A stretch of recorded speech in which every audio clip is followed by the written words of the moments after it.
Do you think, are you saying with management or are you saying in life? So you manage time, money, and things, and you lead people. So with people, you want to be assertive and say, this is what we're doing, this is what we're about, and I want you to be part of it. That's awesome. I'm excited. But if you don't want it, that's fine as well. There's thousands of companies, there's millions of people.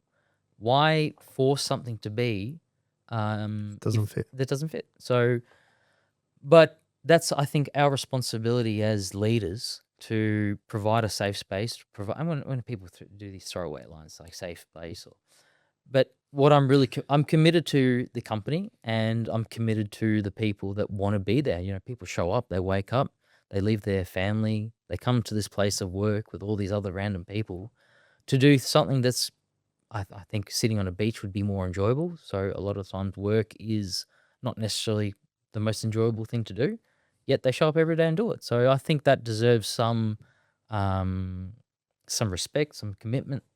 And I think if you just have this kind of attitude of, oh, they're not doing the job, cut the head off, well, you're not developing the skills of a leader. You're not developing what's required to attract good people and to help the people who need some help to actually get better.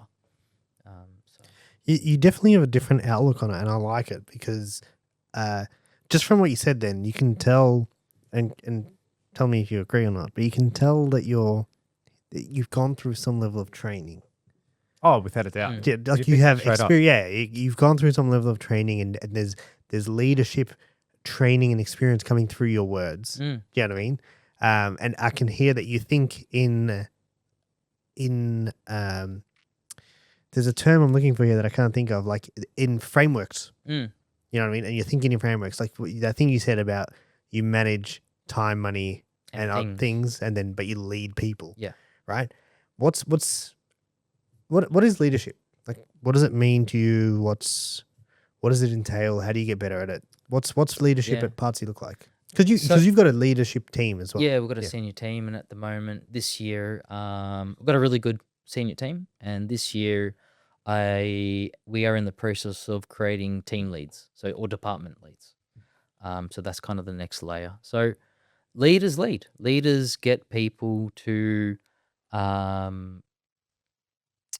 train and develop the next generation or the next level of people to become more competent. So that's what leadership is for me, where you're taking the best parts of yourself and also the worst parts. I guess you're getting people to avoid the worst parts or the mistakes that you've already made. And you're trying to encourage them, motivate them, see a path forward that gives you continuous success. So what I mean, if you go to the gym and I'm sure, if you go to the gym and you've never trained before, having someone to come up to you to show you what to do and how to do it, that to me is leadership. And then if you're successful, or they were successful in showing you, and you start to see results, well, then the next person that comes through, you're helping them. And that's what effectively is leadership. Well, that's my take on it, at least. Yeah, I think you can't grow to the level that you've gotten to as well without having some level of leadership, not just from yourself, but from your team as well. Well, because you end up at arm's length to most things. Yeah. So we moved to the factory from home to the factory in 2015, and I moved into the space with. So you worked from home for 6 years. 6 years, yeah. Okay, and then you went and got your first factory. Yeah. And that's not the factory you're at now. There were 2 ones that I got now. Yeah. Oh, it is? Okay, so you moved to that factory first. One of them, 2015, then we got the second one in 2016, 17, something like that. But we moved there with 3 people, and from 2015, I went from 3 people to 2018 to 35 people, and I had no idea what I was doing. Wait, hold on. So 3 people years? 3 people, 3 years later, 35 people. Yeah. Wow. It was out of control. That is, that's a fair learning curve. It was a steep learning curve. I almost went broke. And I remember that's when I got my coach on Damien, because I was just like pulling my hair out and I was pointing the finger, and I was just, everyone else was the problem. And he said something that really kind of resonated, and I was like, oh my God, the penny dropped. He's like, so who hired the people? He said, first, this is your fault. And I was like, what do you mean this is my fault? You got these competent people, you're paying them well, and they're Fucking up and this is that. stuffing up, and it's like, oh my God, this is just. And he said, "You're the problem," and that was the last thing I wanted to hear. What do you mean it's my problem? I'm the problem. He said, "Well, who hired the person?" I said, "Oh my God, yeah, I'm seeing where this is going." I said, "I did." He said, "Cool. And who trained and developed the person?" I said, "Oh, I didn't do any training." He said, "What do you expect? You got no training program. You got no recruitment process. You're just getting people off the street. What do you expect? Of course, it's going to be a schmozzle," which it was. So that was did you go backwards to go forwards then? Yeah. Did so you get rid of people after that? Yeah. So had to go. We had to scale back. Just got through by the skin of my teeth. I think we dropped down to 12 people or 15 people or something like that, and took me about 2 years to pull myself out of that, dig myself out. So yeah, then now we've got, I guess taking that philosophy on, taking that the learning from that process, and it really, you got to go slow to go fast. I thought you could outgrow problems. You cannot outgrow problems. You cannot outgrow. You just grow the problems. Yeah, and they're not linear; they're exponential. So what costs you, whatever it costs you, it starts to scale up as you scale. So, it was good. I think the business is, to me, business is a brutal sport, but also your best university. And yeah, we had that. We said that the other day. The same thing. It's Did you? like, yeah, as in as far as being in business, it really builds your character. oh yeah, It's Yeah, it really a turns you into the vehicle for personal development. It's huge, huge. And that was what I think one of the most attractive things about business, about trying to do your own thing, because at the end of the day, it's on you. Which You- is like, you live and die by the sword. yeah, it's a you know? it's a great feeling and a horrible feeling. Yeah, but I didn't think that when I first started my business though. You didn't think it was a horrible feeling? No, as in I didn't think about the personal growth aspect or this is all me or anything like that. I was more just like, okay, cool, like let's go out and make heaps of money.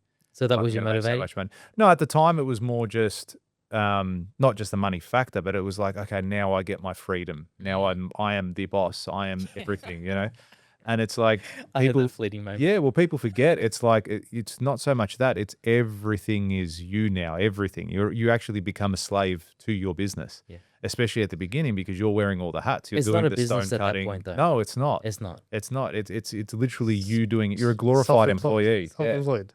Yeah. You're just That's giving exactly yourself right. work to Yeah. do. That's you giving yourself work to do. Exactly. Yeah, I remember I thought, great, I get more holidays, more pay. Can and start less when I work. want. Yeah, Yeah. can start when I want. And no it was the alarm. opposite. Yeah, no, it was the complete opposite. So that was a wake up. But Yeah. Tell us a little bit about. So I've met your dad. Yeah.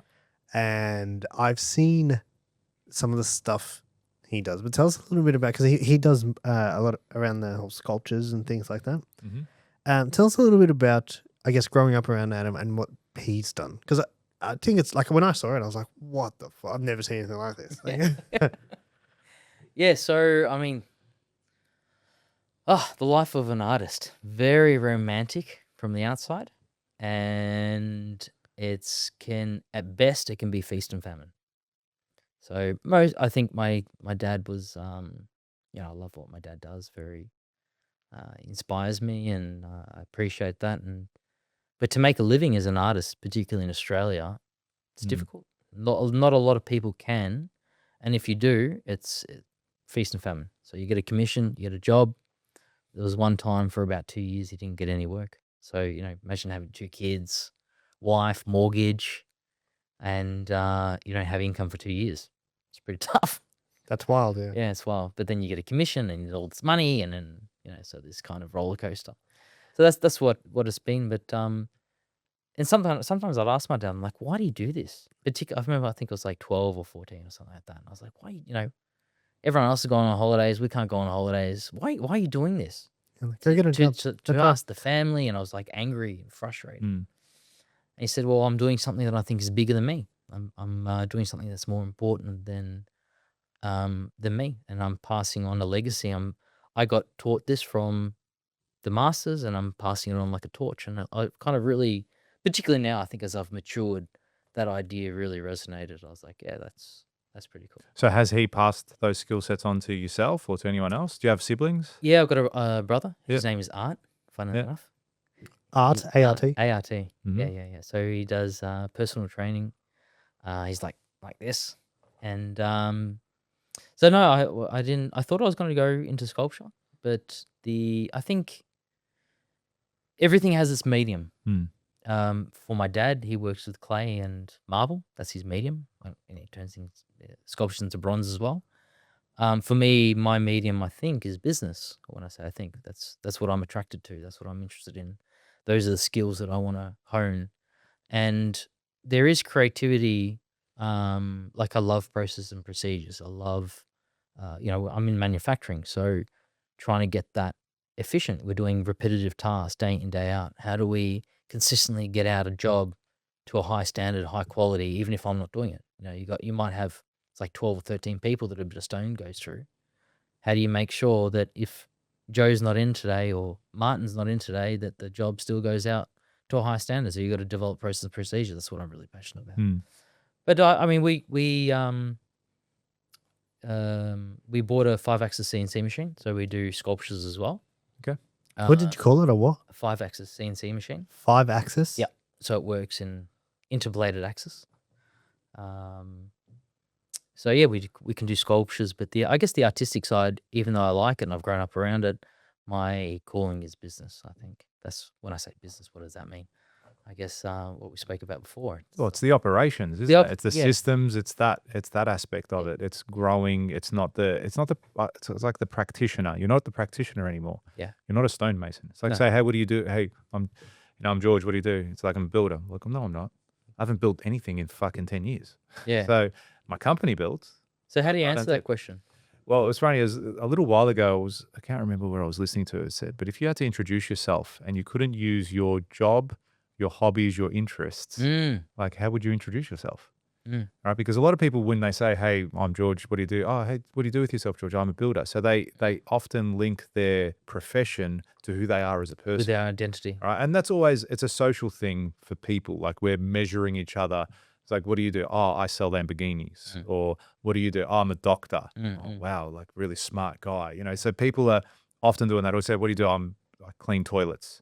Okay, well, I won't talk to you. I'll go talk to this guy, even though that guy's probably the greatest person at the party. Yeah. So, yeah, it's definitely one. I always try and avoid saying I'm a builder, but you often do go back to it just when you're creating small talk. But trying to disassociate yourself with that, I think, is a really powerful thing. And then it also opens up a conversation, right? You could say something like, what do you do with yourself? Oh, look, I help people bring their dreams to life, And it's like, well, how do you do that? Well, I build dreams. My company builds dream homes for people, whatever it might be. Whatever, yeah. So, how do we get onto that now? Onto that aspect? Asking about what you do. Yeah, that's right. So I try and go down that path of... Or what do you call yourself? Or how what do you call yourself? How do you introduce yourself and whatnot? But yeah, you're not a practitioner anymore, and I found that same love myself as well. It actually became less about the construction side of things and more about, well, how big can I do this? How much of an impact can I make with this? What are the other elements that I can look at doing and bringing in and growing, and which person can I get involved and who can I get there, and what other businesses could I get involved that integrate into what I'm doing here? So yeah, it then went from the actual look how good we are at building to, okay, look how good am I at business now? And that's what I try and do. And even, my next year is really about that, focusing on the people to deliver the best product. And then for me to go, okay, I'm going to expand operations. I'm going to go interstate. I'm going to go do this. I'm going to do that. And that's how I've found myself to go. And I reckon you'll either go one way or the other when it comes to business as well. I reckon you'll be going down that aspect, or you'll forever be a practitioner. Because I coach and mentor a lot of builders too. And you often get many people call up saying, I've been doing this for 15 years and just that's what I do. I've been doing the same thing for 15 years. I'm a builder, and they don't change. They don't think any different. And chances are they either get frustrated or they're in a position where they're just like, I can't do this anymore. Or they just continue doing that for the rest of their lives until they one day retire and close their business down. Yeah, it's. I don't know if there's a right or I don't subscribe to there being a right or wrong way to do life. Mhm. I think if you're fortunate enough to find something that you're passionate about, that you can get up every morning and you're excited, doesn't mean to say that you love it all the time. If you like that clip and you want to watch another one, click just over here. And if you want to watch the full episode, click just over here. Don't forget to subscribe to the channel, and thanks for watching.